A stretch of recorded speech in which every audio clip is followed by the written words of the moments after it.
Hello అండి. అందరికీ నమస్కారం. నేను మీ కట్టా కార్తీక్. తీన్మార్ మల్లన్న మీద కల్వకుంట్ల కవిత మనుషులు ఎందుకు దాడి చేసి ఉండొచ్చు? మీరందరూ చూశారు. తీన్మార్ మల్లన్న ఆఫీస్ మీద దాడి జరిగింది. ఏకంగా తీన్మార్ మల్లన్న మీద దాడి జరిగింది. తీన్మార్ మల్లన్న చేతికి గాయమైనట్టు ఆయన చెప్పుకున్నారు. తర్వాత పబ్లిక్‌గా చూపించారు. నిజానికి ఈ వివాదానికి, దాడికి ఉన్న కారణం ఏంటి అని చూసినప్పుడు తీర్మార్ మల్లన్న జడ్చర్ల దగ్గర ఒక సభలో మాట్లాడుతూ, మీరు అంటే అగ్ర కులాల వాళ్ళు మా బీసీల గురించి మాట్లాడటం, మా బీసీ రిజర్వేషన్ గురించి మాట్లాడటం ఏంటి?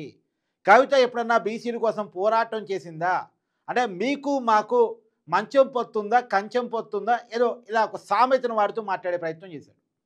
ఆ సామెత కవిత అభిమానులకు కోపం తెప్పించింది. కవిత అనుచరులు, ఆమె అనుచరులు వీళ్ళు తీన్మార్ మల్లన్న ఆఫీస్ మీద దాడికి వెళ్ళారు. దాడి పెద్ద ఎత్తున చేశారు. నిజానికి తీన్మార్ మల్లన్న కవితని కానీ, కేసీఆర్ని కానీ, కేటీఆర్ని కానీ, లేదా వాళ్ళ కుటుంబాన్ని కానీ విమర్శించడం కొత్త కాదు. ఫస్ట్ టైం సోషల్ మీడియాలో వీళ్ళందరికీ ఒక్కొక్క పేరు పెట్టి, ఇప్పుడు కేసీఆర్కి పాపాల పోసెట్టి అని, కేటీఆర్కి డ్రామారావు అని, ఇలా ఒక్కొక్కరికి ఒక్కొక్క పేరు పెట్టి కవితక్కకైతే తైతక్క అని చెప్పేసి గతంలో వీడియోలు చేసేవాడు. కానీ ఆ రోజు ఏ రోజు కూడా కవిత ఇంత సీరియస్గా తీసుకున్నది లేదు. కవిత అభిమానులు దాడి చేసింది లేదు. కానీ నిన్న జరిగిన దాడి మాత్రం ఏకంగా తీన్మార్ మల్లన్న ఎమ్మెల్సీగా ఉన్నాడు కాబట్టి అతను గన్మెన్లు ఉన్నారు. ఆ గన్మెన్లు ఏకంగా గాల్లో కాల్పులు చెరిపేంత పెద్ద స్థాయిలో దాడి జరిగింది.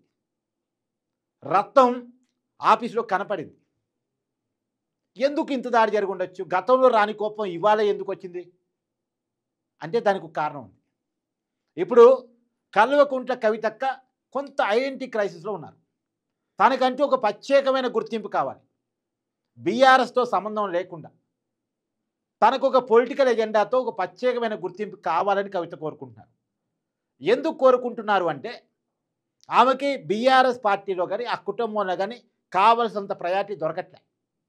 ఆ ప్రయారిటీ కోసం ఆమె కుటుంబంతో గత కొంతకాలంగా ఫైట్ చేస్తున్నారు. ఏకంగా కేటీఆర్కి వ్యతిరేకంగా వ్యాఖ్యానాలు చేస్తూ ఉన్నారు. ఈ మధ్యకాలంలో ఒక ఇంటర్వ్యూలో నా ఫోన్ ట్యాప్ అయింది బీఆర్ఎస్ అధికారంలో ఉన్నప్పుడు, అది కేసీఆర్కి తెలవదు. మరి కేసీఆర్కి తెలవనప్పుడు ఎవరు తెలిసిద్ది? ఇండైరెక్ట్గా కేటీఆర్ని టార్గెట్ చేశారు ఒకటి. తర్వాత కేసీఆర్ మంచోడే కానీ చుట్టూ దయ్యాలు ఉన్నాయి. ఎవరు నన్నదామా? మళ్ళా కేటీఆర్. ఎందుకు కేటీఆర్ అంత టార్గెట్ చేస్తుందంటే ఇప్పుడు బీఆర్ఎస్ పార్టీలో కేసీఆర్ నుంచి కేటీఆర్ చేతిలోకి అధికార పగ్గాలు మారబోతూ ఉన్నాయి. పార్టీ పగ్గాలు, తర్వాత అధికారంలోకి వస్తే ముఖ్యమంత్రి పగ్గాలు కూడా. ఇప్పుడు ఆ పగ్గాలు నాకు కావాలి. ఆ పగ్గాలు ఎవరైనప్పుడు నెక్స్ట్ ప్రయారిటీ ఏంటో నాకు చెప్పాలి. ఇది కవిత కుటుంబంలో కానీ పార్టీలో కానీ పెడుతున్న డిమాండ్. ఆమెకి ముఖ్యమైన పగ్గాలు అప్పచెప్పడానికి పార్టీ ఇష్టపడట్లేదు. కారణం ఆమె 2019 ఎన్నికల్లో ఎంపీగా ఓడిపోవటం, ఢిల్లీ లిక్కర్ స్కామ్లో అరెస్ట్ కావటం, రెండోది ఆల్రెడీ కేటీఆర్కి పగ్గాలు అప్పచెప్తున్నప్పుడు మళ్ళా సమాంతర పగ్గాలు కవితకు అప్పచెప్పకూడదు. ఒకే కుటుంబంలో 2 సమాంతర పగ్గాలు ఉండకూడదు అనే కారణం.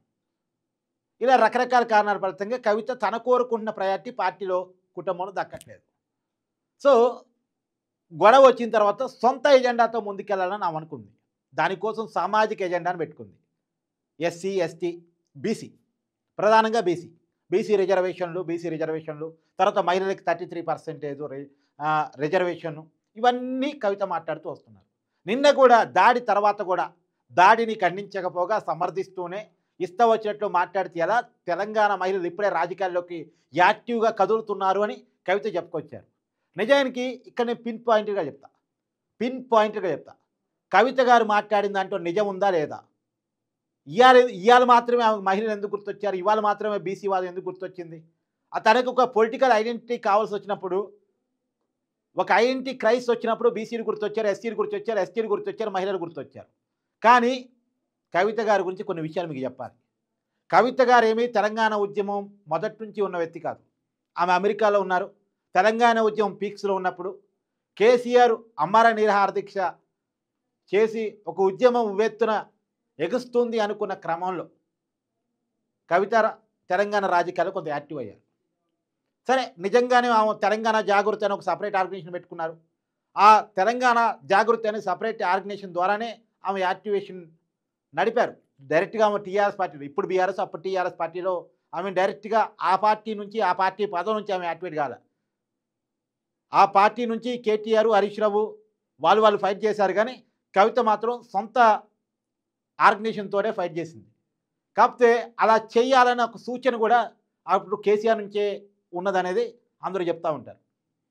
అందులోనూ బతుకమ్మ, ఎందుకంటే తెలంగాణకి బతుకమ్మ ఓ పెద్ద కల్చర్ సింబల్. తెలంగాణ తెలంగాణ సాయుధ రైతాంగ పోరాటంలో బతుకమ్మల ద్వారా మహిళలు ఆ రోజు నైజాం వ్యతిరేక పోరాటంలో పాల్గొన్నారు అనేది చాలా ఇప్పుడు చరిత్రలో చెప్తూ ఉంటారు. సో ఆ బతుకమ్మను కూడా ఉద్యమం ఇన్వాల్వ్ చేపించారు. ఆ బతుకమ్మ ద్వారా మహిళల్ని తెలంగాణ ఉద్యమంలో తీసుకురావాలని చివరి దశ తెలంగాణ ఉద్యమంలో బతుకమ్మని హైలైట్గా చేసుకొని బతుకమ్మను ఒక ఆయుధంగా మార్చుకొని తెలంగాణ ఉద్యమంలో తనకంటూ ఒక పేరు తెచ్చుకుంది కవిత. ఒప్పుకొని తీరాలి. ఆ ఒక్క విషయాన్ని మాత్రం ఖచ్చితంగా ఒప్పుకొని తీరాలి. బతుకమ్మ సంస్కృతిని హైలైట్ చేస్తూ మహిళల్ని తెలంగాణ ఉద్యమంలోకి లాగుతూ ఆమె ఫైట్ చేసింది. సరే ఫైట్ చేసింది. 2014 అందరూ చేసిన పోరాటం ఫలితంగా తెలంగాణ సాధించబడింది. సాధించబడ్డ తెలంగాణలో 2014లో అప్పటి టీఆర్ఎస్ పార్టీ నుంచి నిజామాబాద్ ఎంపీగా కవిత పోటీ చేశారు. ఆమెకి రాజకీయంగా బాగా ఎదగాలని కోరిక. ఇప్పుడు కూడా చెప్తా ఉన్నారు, ఓపెన్గా చెప్తా ఉందామని, నాకు ముఖ్యమంత్రి కావాలనుంది, రాబోయే 10 ఏళ్ళలో నేనే ముఖ్యమంత్రి అని చెప్తా ఉంది. ఆమెకి పదవుల మీద, అధికారం మీద వ్యామోహం ఉంది. 2014 ఎన్నికల్లో నిజామాబాద్ ఎంపీగా పోటీ చేశారు, గెలిచారు. గెలిచిన తర్వాత ఏంటి, ఎంపీగా గెలిచాను. ప్రభుత్వం నిజానికి ఆమె గవర్నమెంట్ వస్తున్న ఊహించలేదేమో, లేకపోతే ఎమ్మెల్యేగా పోటీ చేసి రాష్ట్ర మంత్రి అయ్యేది. కానీ అప్పుడు ఎంపీగా పోటీ చేశారు. ఎంపీగా పోటీ చేస్తే ఎంపీ అయ్యారు. కానీ కేటీఆర్ మంత్రి అయ్యారు ఎమ్మెల్యేగా గెలిచి, హరీష్ రావు మంత్రి అయ్యారు ఎమ్మెల్యేగా గెలిచి, కానీ తను మాత్రం ఎంపీగానే ఉండిపోయాడు. తను ఏంటి, నెక్స్ట్ కేంద్ర మంత్రి కావాలి. కేంద్ర మంత్రి కావాలంటే తనదేమో ప్రాంతీయ పార్టీ, మరి టీఆర్ఎస్ ప్రాంతీయ పార్టీ కాదు, తెలంగాణకు మాత్రమే పరిమితమైన పార్టీ. ఏ జాతీయ పార్టీలో లేదు, అధికారం ఉన్న బీజేపీ పార్టీలో లేదు, ఎన్డీఏ కూటమి పార్టీలో ఏమీ లేదు. ఆవిడ ఏం చేయాలని ఆలోచించినప్పుడు 2019 ఎన్నికలు వచ్చినప్పుడు ఆమె కేసీఆర్ ముందు ప్రపోజల్ పెట్టారు. రాజకీయ వర్గాల్లో ఉన్న చర్చను మీకు చెప్తా ఉన్నాను.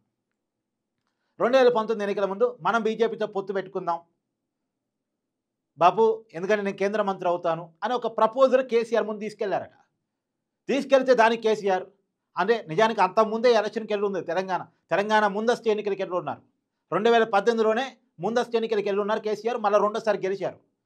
సో కేసీఆర్ చెప్పారట, మనం రెండోసారి గెలిచి ఉన్నాం, పార్టీ మంచి ఊపు మీద ఉంది, తెలంగాణ సెంటిమెంట్ మంచి రగిలిచాం, మన ఎన్నికల్లో కాంగ్రెస్ పార్టీని పాతరేసాం, కాబట్టి ఇప్పుడు పార్లమెంట్ ఎన్నికల్లో కూడా మనకి 16 సీట్లు వస్తాయి, మొత్తం 17 సీట్లలో ఒక ఎంపీ బోను 16 సీట్లు మనకే వస్తాయి.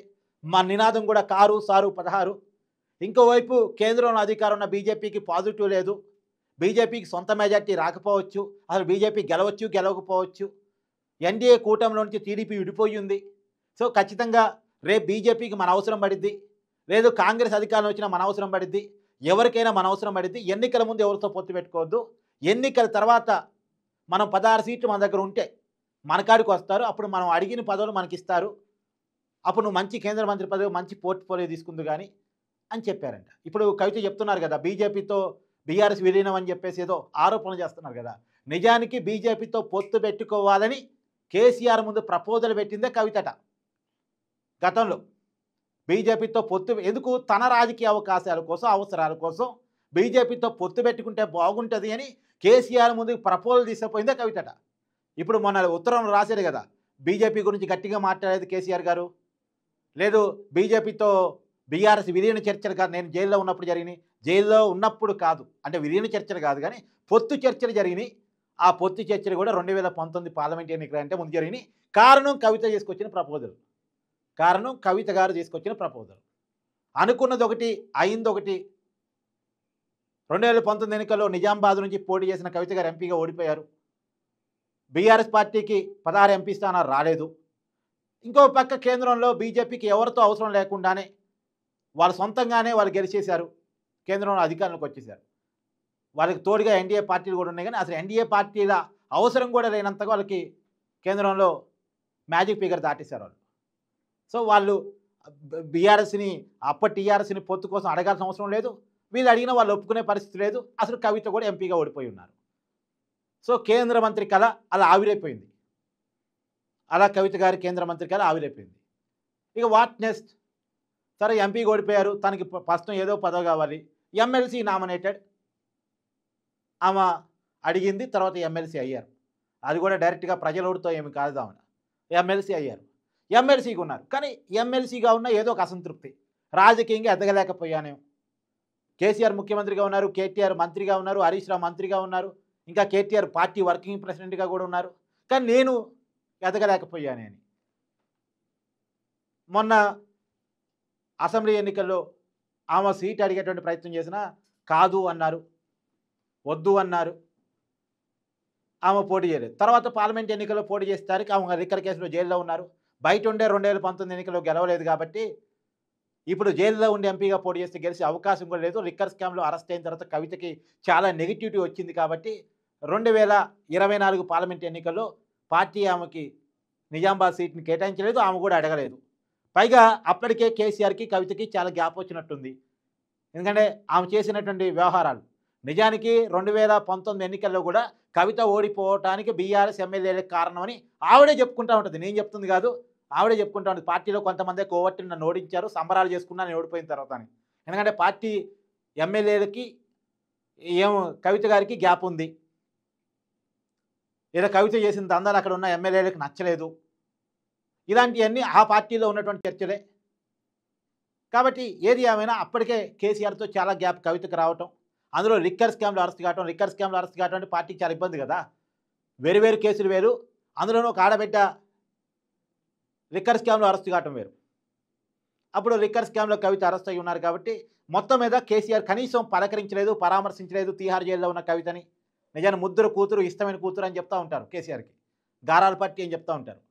కానీ అలాంటి కేసీఆర్ కవితను పలకరించడానికి, పరామర్శించడానికి కూడా ఇష్టపడలేదు. పైగా ఒక ఖండన కూడా లేదు ఆమె అరెస్ట్ అయినప్పుడు, ఒక ప్రెస్ నోటు లేదు, ఒక ప్రెస్ మీటు లేదు. ఎప్పుడో మీడియా ముందుకు వచ్చినప్పుడు మీడియా అడిగితే సమాధానం చెప్పడం తప్ప తనంతట తాను కేసీఆర్ స్పందించింది లేదు కవిత అరెస్ట్ అప్పుడు. నిజానికి బీఆర్ఎస్ పార్టీ పెద్ద ఎత్తున ఆందోళన కార్యక్రమాలు చేయాలి కవిత అరెస్టుకు నిరసనగా, కానీ చేయలేదు. పార్టీ అధినేత కేసీఆర్ స్పందించలేదు, లైట్ తీసుకున్నాను. అది కూడా కవితలో కొంత ఆగ్రహం తెప్పించింది. అయితే ఇక్కడ కొన్ని విషయాలు మీకు చెప్పాలి. నిజానికి మీకు గుర్తుంది కదా, 2014లో టీఆర్ఎస్ అప్పుడు అధికారంలోకి వచ్చిన కొత్తలో ఒక్క మహిళకు కూడా మంత్రి పదవి లేదు, ఒక్క మహిళకు కూడా మంత్రి పదవి లేదు.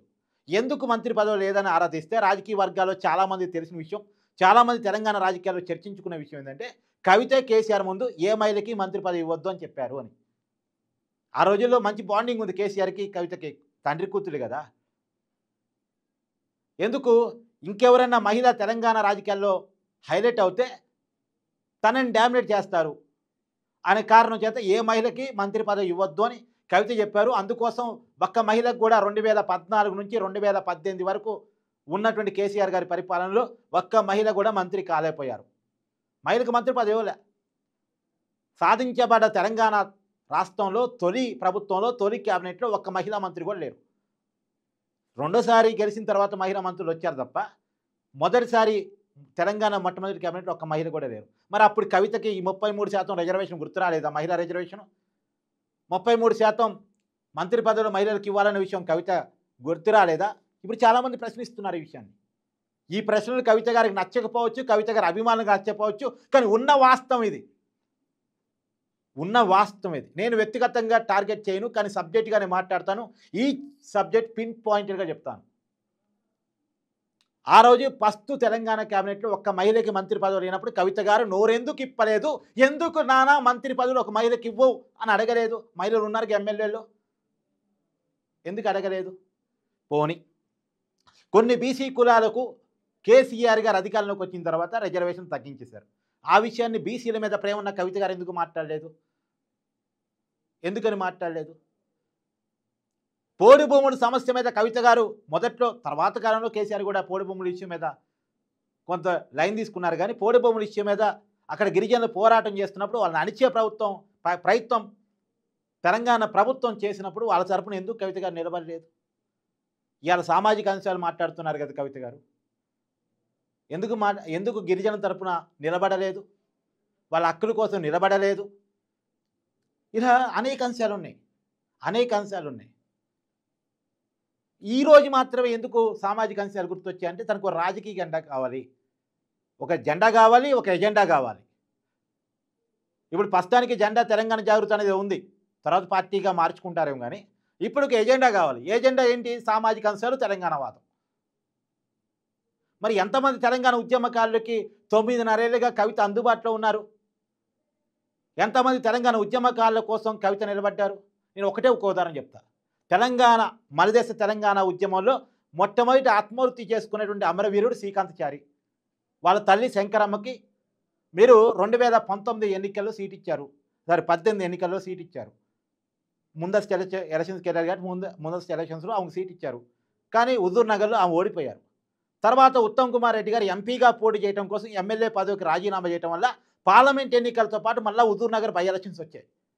అప్పుడు రాష్ట్రంలో పార్టీ అధికారంలో ఉంది. అధికారంలో ఉండి పోటీ చేసి గెలవటం వేరు. అప్పుడు గెలిచే అవకాశం ఉంది. అవతల ప్రత్యర్థి ఉత్తమ్ కుమార్ రెడ్డి కాదు, గెలిచే అవకాశం ఉంది. అప్పుడు ఆ బై ఎలక్షన్స్లో శంకరమ్మని పక్కన పెట్టి, ఒక మహిళను పక్కన పెట్టి, సైదిరెడ్డి అని చెప్పేసి ఒక ఎన్ఆర్ఐకి టికెట్ ఇస్తుంటే మరి ఒక మహిళ ఉండి కవిత ఎందుకు మాట్లాడలేదు? కవిత గారు తెలంగాణ అమరవీరుడి తల్లి కూడా, మళ్ళా ఇక్కడ తెలంగాణ వాదం కూడా ఉంది. మహిళల కోసం, బడుగు బలహీన వర్గాల కోసం నిలబడే వ్యక్తి కవిత గారు అయ్యి ఉంటే ఎందుకని మాట్లాడలేదు? అందులోనూ తెలంగాణ ఉద్యమకారుడి తల్లికి అన్యాయం పార్టీ చేస్తుంటే ఎందుకు మాట్లాడలేదు? మీరు తీసుకోవాల్సిన ఎమ్మెల్సీ శంకరమ్మకి ఇప్పించుంటే చాలా బాగుండేది కదా. మీకెందుకు పదవి? మీరు ఎంపీగా ఓడిపోయారు. ప్రజలు మేము వద్దు అని చెప్పేశారు. మీరు వద్దు అన్న తర్వాత మీరు ఎమ్మెల్సీ తీసుకున్నారు. ప్రజలతో సంబంధం లేకుండా పార్టీ అధికారంలో ఉండటం వల్ల, మీ ఫాదరు ముఖ్యమంత్రిగా ఉండటం వల్ల మీరు ఎమ్మెల్సీ కాగలిగారు. కానీ ప్రజలు మీకు మ్యాండేట్ రివర్స్ ఇచ్చారు. మీరు వద్దు, మీరు ప్రజాప్రతినిధిగా వద్దు అని చెప్పేసి ప్రజలు తీర్పిచ్చారు. కానీ మీ బదులు శంకరమ్మ ఎమ్మెల్సీ అయ్యి ఉంటే చాలా బాగుండేది కదా. తెలంగాణ సమాజం హర్షించేది, తెలంగాణ ఉద్యమకారుడి తల్లికి గౌరవం దక్కిందని ఫీల్ అయ్యేది కదా. అంటే నిన్న కవిత గారు మాట్లాడుతుంటే నవ్వాలో ఏడవాలో అర్థం కాని పరిస్థితి. ఇప్పుడిప్పుడే తెలంగాణ మహిళలు భారతదేశ రాజకీయాల్లో ఎదుగుతున్నారంట, మాట్లాడుతున్నారంట. తెలంగాణ సమాజంలో మహిళని రాజకీయాల్లో తొక్కేసింది కవిత గారు కాదా? ఇంకా చాలా చెప్తారు, మనం అవన్నీ చెప్పుకోవడం బాగోదు. ఏదో తెలంగాణ తల్లి రూపం కూడా నాలాగా ఉండాలని ఆ రోజు కేసీఆర్ ముందు డిమాండ్ పెట్టారని, అందుకని ఆ విగ్రహాన్ని అలా రూపొందించారని, అందుకే ఇప్పుడు కాంగ్రెస్ పార్టీ ప్రభుత్వం వచ్చాక దాన్ని మార్చారని రాజకీయాల్లో ఉన్న చర్చను మీకు చెప్తా ఉన్నాను. ఇప్పుడు ఈ కవిత గారికి తెలంగాణ వాదాన్ని మాట్లాడే హక్కు ఉందా? సామాజిక వాదాన్ని మాట్లాడే హక్కు ఉందా? బీసీ వాదాన్ని, ఎస్సీ వాదాన్ని మాట్లాడే హక్కు ఉందా? ఏ రోజైనా ఎస్సీ వర్గీకరణ కోసం ఒక సభ పెట్టినారా? బీసీ రిజర్వేషన్ కోసం ఒక డిమాండ్ పెట్టినారా? గతంలో ఒక ఆందోళన కార్యక్రమం చేశారా? అందరూ బడుగులు బలహీన వర్గాల ప్రజలు ఆందోళన చేసే ఇందిరా పార్కు ధర్నా చౌక్ను ఎత్తేస్తున్నప్పుడు కవిత గారు మాట్లాడలేకపోయారే? మరి ఆ రోజు బీఆర్ఎస్ పార్టీలో చాలా యాక్టివ్ లీడర్గా కవిత గారు ఉన్నారు కదా. ఇవాళ ఏం లేదు, ఒక ఐడెంటిటీ క్రైసిస్ వచ్చింది. నేను వార్తల్లో ఉండాలి, వార్తల్లో కనపడాలి, నా చుట్టూ చర్చ జరగాలి, కేటీఆర్ చుట్టూ, హరీష్ రావు చుట్టూ, కేసీఆర్ చుట్టూ, రేవంత్ రెడ్డి చుట్టూ, వీళ్ళు కాదు నేను ఉండాలి చర్చలో. అందుకని చెప్పేసి తీర్మాన్ మల్లన్న ఒక కొత్త రాజకీయ పార్టీ పెడుతున్నాడు, బీసీ వాదంతో పెడుతున్నాడు. తన ఏ డిమాండ్ అయితే అనుకుందో ఆ డిమాండ్ హైజాక్ చేసేస్తున్నాడు. ఎందుకంటే ఒక బీసీ వాదాన్ని మాట్లాడటం వేరు, తను మాట్లాడటం వేరు. ఇలా కవిత బీసీ వాదాన్ని మాట్లాడిన దానికంటే తీర్మాన్ మల్లన్న బీసీ వ్యక్తి కాబట్టి అతను మాట్లాడితే కొంత నమ్మకం, క్రెడిబిలిటీ వస్తుంది, కొంత ఫైటర్ కూడా కాబట్టి ఏదో రకంగా తీర్మాన్ మల్లన్న మీద ట్రైనింగ్లో ఉన్న పర్సనే కాబట్టి, రోజు వార్తలు చదువుతాడు కాబట్టి, ఇప్పుడు ఒక దాడి చేపిస్తే 10 సార్లు మాట్లాడతాడు కాబట్టి, నేను చర్చలో ఉంటా కాబట్టి తీర్మాన్ మల్లన్న మీద కవిత గారు దాడి చేయించినట్టు కనపడుతుంది.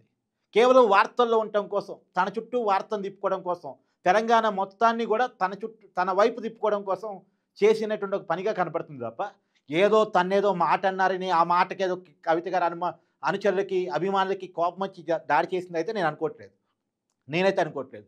ఎందుకంటే వీళ్ళని దగ్గర నుంచి చూసిన వాడిగా, వీళ్ళ రాజకీయాలను దగ్గర నుంచి చూసిన వాడిగా నేనైతే అట్లా అనుకోవట్లేదు. మీరు ఏమన్నా అనుకుంటే దయచేసి కామెంట్ చేయండి.